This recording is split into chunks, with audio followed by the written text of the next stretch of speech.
بسم اللہ الرحمن الرحیم اللہم یا رحمن یا رحیم و یا ارحم الراحمین وصلی علی من ارسلتہ رحمتا للعالمین۔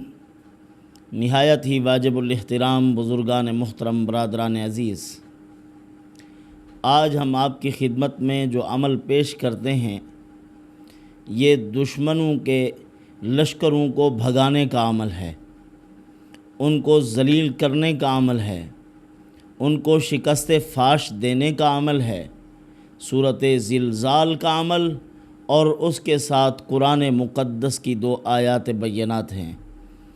ایک تو اس عمل کا یہ فائدہ ہے کہ دشمن آپ سے مغلوب ہوں گے، اسی کے ساتھ ہی ایک اور آیت مبارکہ بھی پیش کی گئی ہے۔ عملیات کے ایک خزینہ ہے، بہت بڑی ایک کتاب ہے جس میں حضرت صوفی عزیز الرحمن صاحب رحمۃ اللہ علیہ نے اعمال لکھے ہیں۔ ان کے اندر وہ عمل بھی لکھا، فرمایا کہ اگر یہ عمل کرو گے، اس عمل کی برکت سے دشمنوں کے اوپر ایسا رعب چھا جائے گا، جہاں انہوں نے اپنے خیمے گاڑ رکھے ہیں، جہاں انہوں نے اپنے قافلوں کے پڑاؤ ڈال رکھے ہیں، ان جگہوں کو چھوڑنے کے لیے بھی مجبور ہو جائیں گے، بھاگ جائیں گے۔ مٹی اٹھا کے آیات مبارکہ پڑھ کے پھونک مار کے اس طرف پھینک دو، اللہ دشمنوں پر ایسا رعب مسلط کر دیں گے، وہ میدان چھوڑنے کے لیے مجبور ہو جائیں گے۔ برادران عزیز، یہ اللہ کی حکمت ہوتی ہے۔ دشمنوں کا تقابل ہو گیا، لڑائی ہو گئی، اختلافات ہو گئے، اس میں اللہ رب العزت کی اپنی ایک حکمت ہے۔ بعض اوقات اللہ کے پیارے بندے بھی ہوتے ہیں، اللہ پاک ان کے اوپر ظالموں کو مسلط کر دیتے ہیں۔ ادھر سے نیکوکار آدمی ہیں اور ادھر سے وہ ظالم ہے، بد کردار ہے، انتہا درجے کا سفاک آدمی ہے، اللہ اس کو مسلط کر دیتے ہیں۔ اس کی مثال ایسے ہے جیسے ایک چرواہا اپنی بکریوں کے ریوڑ کے ساتھ ایک کتے کو ساتھ رکھتا ہے کہ اس اجتماعیت کو نہ ٹوٹنے دے، اگر بکری ریوڑ سے باہر نکلنے لگے تو اس کو پھر اندر لے آئے۔ اس طرح اللہ پاک بھی ان کو مسلط کرتے ہیں کہ میرے بندوں کو واپس لوٹاؤ، یہ ادھر ادھر بھاگ رہے ہیں، دائیں بائیں نکلنا چاہتے ہیں، ان کو اجتماعیت میں لانے کے لیے اللہ پاک مسلط کر دیتے ہیں کہ یہ اپنی زندگی اپنے مقصد کو بھول رہے ہیں، دوبارہ یاد کریں، اپنی ملی اجتماعیت کو برقرار رکھیں، اکٹھے ہو جائیں۔ اس کے لیے اللہ نے 5 وقت کی نمازیں رکھی ہیں، ہفتے کا جمعہ رکھا ہے، عیدین کے اجتماعات رکھے ہیں کہ مسلمان ایک دوسرے سے جڑے رہیں۔ جب تک جڑے رہیں گے باطل پر رعب رہے گا، جب یہ ٹوٹ جائیں گے تو پھر رعب بھی ختم ہو جائے گا۔ حضرت وہب ابن منبہ رحمۃ اللہ علیہ نے ایک عجیب بات لکھی ہے، فرمایا کہ بخت نصر ظالم حکمران تھا، اس نے جب بیت المقدس پر حملہ کیا، بہت سے لوگوں کو شہید کیا، بہت سے لوگوں کو قیدی بنایا اور بیت المقدس کے اوپر حملہ کر کے اس کو ویران کرنے کی کوشش کی، عمارتوں کو گرایا اس نے، بیت المقدس کی اور وادی مقدس اور اس عظیم شہر کی اینٹ سے اینٹ بجائی اس نے۔ 1,70,000 بڑے بڑے بخش سامان کے نکال کر لے گیا، کیونکہ حضرت سلیمان علیہ السلام کو اللہ نے شاہانہ زندگی عطا فرمائی تھی اور ایسی سلطنت عطا فرمائی کہ ان کے بعد کسی کو نہیں ملی، اور ساری مخلوقات پر حکومت ملی تھی۔ جب بیت المقدس کی تعمیر کی تھی، حضرت نے زمرد سے، چاندی سے، یاقوت سے اور قیمتی سے قیمتی معدنیات سے اس کو سجایا تھا، بڑا خوبصورت بنایا، اور یہ ان خزائن کو ان عمود و ستون سے اتار کر اپنی طرف لے گیا۔ ایک دن حضرت عزیر علیہ السلام وہ بھی وہاں قید تھے، بڑے پریشان بیٹھے ہوئے، ہاتھ اٹھائے اللہ تعالیٰ سے دعا مانگنے لگے، اے پروردگار، تو نے آسمان و زمین کو اپنی مشیت سے پیدا کیا ہے، بنی اسرائیل کو اس زمانے کا مقدس قرار دیا، وادی مقدس میں ہمیں جائے پناہ عطا فرمائی۔ اے پروردگار، اب تو نے دشمنوں کو ہمارے اوپر مسلط کر دیا، ان ظالموں کے سپرد کر دیا ہے۔ اللہ تعالیٰ نے ایک فرشتے کو بھیجا کہ جاؤ میرے پیغمبر کو میرے کچھ راز بتا کے آؤ۔ وہ تشریف لائے، حضرت عزیر علیہ السلام کے ساتھ ملاقات کی۔ فرمایا کہ اے عزیر، اے اللہ کے پیارے نبی، کیا آپ چاہتے ہیں کہ اللہ پاک اپنی قضاء و قدر کے راز آپ پر منکشف کر دے؟ فرمایا ہاں چاہتا ہوں۔ یعنی مطلب کیا ہے، یہ حالات کیوں آئے، اس قسم کے مسائل کیوں ہیں، کیا یہ اللہ راز کھول دے؟ انہوں نے فرمایا ہاں۔ فرمایا اچھا، یہ سورج اتار کر مجھے ایک بیگ میں، ایک تھیلے میں بند کر دو، اور ہوا کا ایک مسکال مجھے وزن کر کے دے دو، یہ جو ہوا چل رہی ہے اس کا وزن کر کے دو، اور اسی طرح نور کی پیمائش کر کے دو مجھے، اور جو کل گزر چکی ہے وہ دوبارہ لے آؤ۔ انہوں نے فرمایا یہ کام کون کر سکتا ہے، یہ تو ہمارے بس میں بھی نہیں ہے۔ فرمایا کہ پھر یہ کام وہی کر سکتا ہے جس نے پہلے کیا، اب بھی وہی کر سکتا ہے، اور وہی کر سکتا ہے جس سے سوال نہیں کیا جا سکتا، پوچھا نہیں جا سکتا یہ کیوں کیا ہے، یہ کیوں ہوا ہے، یہ مسئلہ فلاں جگہ کیوں ظاہر ہوا ہے، اس قسم کے عذاب کیوں آ رہے ہیں، سیلاب کیوں آیا، زلزلہ کیوں آیا، اور آسمان سے بادل کیوں پھٹ گئے ہیں، یہ اسی کو معلوم ہے اور وہی جانتا ہے۔ کوئی اس سے پوچھ نہیں سکتا کہ اس کی حکمت کیا تھی، یہ اللہ عز و جل ہی جانتے ہیں۔ آپ مجھے بتا سکتے ہیں زمین کے نیچے کتنے سمندر ہیں، زمین کے نیچے کتنے چشمے ہیں، یہ جو بارش برسی ہے اس کے قطرات کی تعداد کیا ہے؟ حضرت نے فرمایا مجھے معلوم نہیں ہے۔ فرمایا پھر اسی کو معلوم ہے جو یہ فیصلے کر رہا ہے، اسی کو پتہ ہے سب کچھ کا۔ جن چیزوں کا آپ اپنی آنکھوں سے مشاہدہ کر رہے ہیں، آپ ان چیزوں کے بارے میں کچھ نہیں بتا سکتے، جو چیزیں آپ کے سامنے نہیں ہیں ان کے بارے میں کیا بتا سکتے ہو؟ زمین سامنے ہے، اس کے نیچے کتنے چشمے ہیں، کتنے دریا ہیں، آپ کو معلوم نہیں ہے۔ اور اے عزیر، سمندر سے آپ پوچھ سکتے ہیں کہ یہ لہریں کیوں آتی ہیں، یہ موجیں کیوں چلتی ہیں، اور اس سمندروں کا اضطراب کیوں دور نہیں ہوتا؟ ایک موج آئی، ایسے محسوس ہوا یہ سارے بند توڑ کے چلی جائے گی، یہ شہروں کے شہر ویران کر دے گی، لیکن پھر واپس چلی جاتی ہے، پھر جو ان کی حدود ہیں وہاں جا کے یہ ٹھہرتی ہیں، پھر اللہ کا قہر ان کو پھر دوبارہ بھگا دیتا ہے۔ یہ معلوم ہے آپ کو، ان رازوں کا کچھ پتہ ہے یہ کیوں ہو رہا ہے؟ انہوں نے فرمایا مجھے تو کچھ معلوم نہیں۔ پھر انہوں نے عجیب ایک سوال کیا، فرمایا اگر تری اور خشکی، بحر و بر آپس میں مخاصمت کریں تو آپ کیا فیصلہ کریں گے؟ سمندر کہیں کہ ہمارا دائرہ وسیع ہونا چاہیے، اس کو فراخ کر دیا جائے، اور تری کہے کہ میں سمندر میں، خشکی کہے کہ میں سمندر میں مداخلت کرنا چاہتی ہوں، یہ دور ہو جائیں۔ اب ایک دوسرے کے ساتھ یہ کشمکش چل رہی ہے، اختلاف ہے، آپ کیا فیصلہ کریں گے؟ فرمایا یہ فیصلہ تو اللہ کر سکتے ہیں کہ کس کو کس حد تک رکھنا ہے۔ فرمایا یہ اللہ کا فیصلہ ہے کہ سمندر کو کس حد تک رکھنا ہے، خشکی کو کس حد تک رکھنا ہے، ان کو سمندروں کو ان کی حدود میں بند کر دیا ہے اور خشکی کو ان کی حد میں بند کیا ہے۔ اور یہ جو آزمائش ہے آپ پر، اس کا بھی اللہ کو پتہ ہے کہ مستقبل میں کیا فیصلے کرنے ہیں، یہ آزمائش کیوں ہے، آپ کو کیا درجے دینا چاہتا ہے، اور کتنی وقت اللہ نے آزمائش کی گھڑیوں کا مقرر کر رکھا ہے، یہ اللہ کو معلوم ہے۔ ہم تو کوئی العیاذ باللہ کچھ کر تو نہیں سکتے، ہمارے بس میں نہیں ہے، قدرت اللہ کو حاصل ہے۔ القدرت تتعلق بالضدین، قدرت ضدین کے ساتھ متعلق ہوتی ہے۔ مطلب کیا؟ یہ اللہ نے ہمیں آنکھ عطا فرمائی، دیکھنے پر قادر ہیں، بند کر دیا، نہیں دیکھتے بھئی۔ اب ایک نابینے اور اندھے آدمی کو اگر کہا جائے کہ یہ نہ دیکھنے پر قادر ہے، اس کو تو نظر ہی کچھ نہیں آتا، نہ دیکھنے پہ قادر کیوں ہے؟ ایک آدمی کو اللہ نے ٹانگیں عطا ہی نہیں فرمائی، اب ہم کہیں کہ یہ نہ چلنے پہ قادر ہے، اس کی ٹانگیں ہی نہیں ہیں، وہ چلنے پہ قادر نہیں۔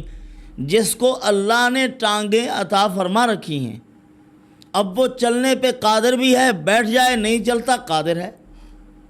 یہ ضدین سے ثابت ہوتا ہے۔ یہی بات حضرت ابراہیم علیہ السلام نے نمرود کو سمجھائی تھی، لیکن اس کو بات سمجھ میں نہ آئی، موٹی عقل کا تھا۔ حضرت نے فرمایا، نادان، مردوں کو زندہ کرنا یہ اللہ کا کام ہے۔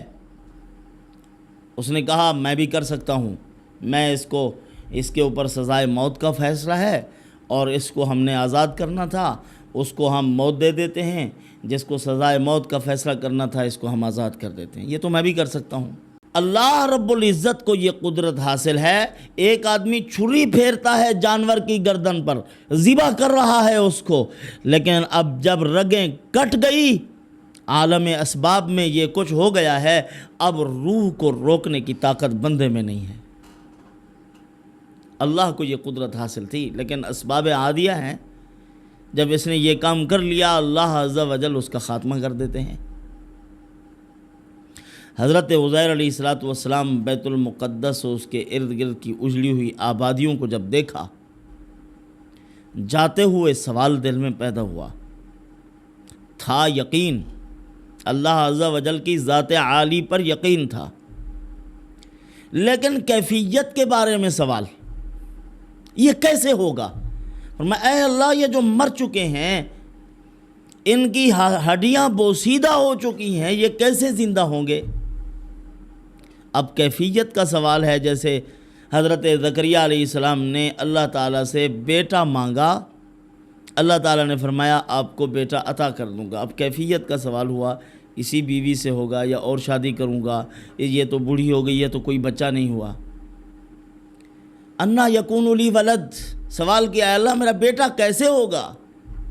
اللہ تعالیٰ نے فرمایا میرا فیصلہ ہے، وہ میں نے پیدا کرنا ہے، جیسے بھی پیدا کروں۔ کیفیت کا سوال ہو سکتا ہے یقین کے باوجود، جیسے ہمارے بڑے بزرگ دنیا سے رخصت ہو گئے، اب اس وقت ان کو اگر بتایا جاتا کہ ابا جان، دادا جان، ایک مشین ہے جو پیسے گنتی ہے، بینکوں میں رکھی ہوئی ہیں آج کل، اس زمانے میں نہیں تھی، ایک مشین ایسی آئے گی جس کے اندر ہم کارڈ ڈالیں گے تو پیسے نکال لیں گے، ان کے لیے یہ بات بڑی عجیب تھی۔ اچھا یہ بھی ہو سکتا ہے؟ اب اگر ہماری بات پر اعتماد کر بھی لیتے، جب تک دیکھتے نہیں تو یعنی اس کشمکش میں رہتے کہ وہ کیسی ہوگی، کیا ہوگا۔ اے اللہ آپ ان کو زندہ کریں گے، کیفیت کیا ہوگی؟ اس کیفیت کے بارے میں سوال کیا، اللہ پاک نے فرمایا مجھے قدرت حاصل ہے۔ عزیر علیہ السلام کو اللہ نے موت کی نیند سلا دیا، 100 سال تک اللہ عز و جل نے سلائے رکھا، 100 سال کے بعد اللہ پاک نے اٹھایا، اٹھ کے بیٹھ گئے، فرمایا دیکھو دائیں بائیں، اپنا کھانا دیکھو، کھانا جیسے عزیر علیہ السلام نے اٹھایا ہوا تھا ویسے کا ویسے رکھا ہوا ہے، بالکل تازہ، اور گدھا مر چکا ہے، اس کی ہڈیاں، اس کے بال، وہ تو اس کے جو اجزاء تھے وہ بھی مشکل سے نظر آ رہے تھے، چند ایک ہڈیاں پڑی ہوئی تھی۔ اللہ پاک نے فرمایا کہ کتنے عرصہ ٹھہرے رہے؟ قال کم لبثت، قال لبثت یوما او بعض یوم، اے اللہ میں ایک دن یا دن کا کچھ حصہ ٹھہرا رہا ہوں۔ اللہ پاک نے فرمایا بل لبثت 100 عام فانظر الی طعامک وشرابک لم یتسنہ، آپ کو 100 سال تک میں نے نیند سلایا ہے، دیکھو کھانا، دیکھو اپنی چیزیں، جن کو میں نے رکھنا تھا وہ بالکل محفوظ رہے، حالانکہ گدھا ایک جانور ہے، اس کی طویل زندگی ہوتی ہے، اور ایک ٹائم کا کھانا دوسرے ٹائم خراب ہو جاتا ہے، میں نے جب کھانے کو باقی رکھنا چاہا 100 سال گزر گئے تازہ رکھا ہوا ہے، اور گدھے کو مارنا چاہا تو اس کا وجود ہی نظر نہیں آ رہا۔ پھر اللہ نے اس کو بنا کر حضرت عزیر علیہ السلام کے سامنے پیش کر دیا، فرمایا دیکھو اس طرح میں مردوں کو زندہ کروں گا اور مجھے یہ قدرت حاصل ہے، یہ میں کر سکتا ہوں۔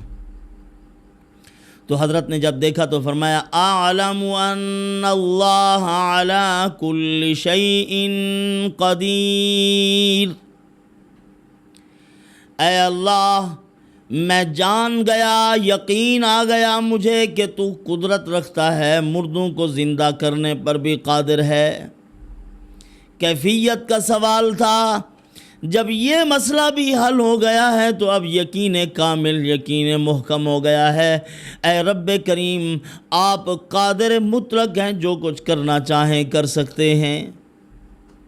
تو اللہ عز و جل نے اس طرح اپنے نبی کے یقین میں اور اضافہ کر دیا، جیسے ابراہیم علیہ السلام نے فرمایا اے اللہ اطمینان قلب کے لیے پوچھ رہا ہوں، یقین ہے کہ تو مردوں کو زندہ کرتا ہے۔ تو بہرحال اللہ عز و جل نے ایک وقت متعین فرمایا ہے، آزمائش کی گھڑی کیوں طویل ہو رہی ہے اللہ جانتے ہیں، یہ دشمنوں نے چاروں طرف سے کیوں اپنا گھیرا ڈالا ہوا ہے اللہ ہی بہتر جانتے ہیں۔ آئے روز نئی نئی تدابیر، نئے نئے معاملات، پریشان کن حالات، اللہ کو علم ہے یہ کب ختم ہوں گے۔ مانگنا ہم نے اللہ عز و جل کی ذات سے ہے جس کو قدرت کاملہ حاصل ہے، سب کچھ کر سکتا ہے، اس سے پوچھ کوئی نہیں سکتا۔ اگر عافیت عطا کرنے پہ آئے تو کوئی پوچھنے والا نہیں ہے، اگر دکھ اور تکلیف میں مبتلا کرے تو اس سے کوئی نہیں پوچھ سکتا۔ تو ہم اللہ ہی سے مانگیں گے، دکھ دینے والا بھی وہی ہے اور سکھ پہنچانے والا بھی وہی ہے، اللہ عافیت نصیب فرما دیتے ہیں۔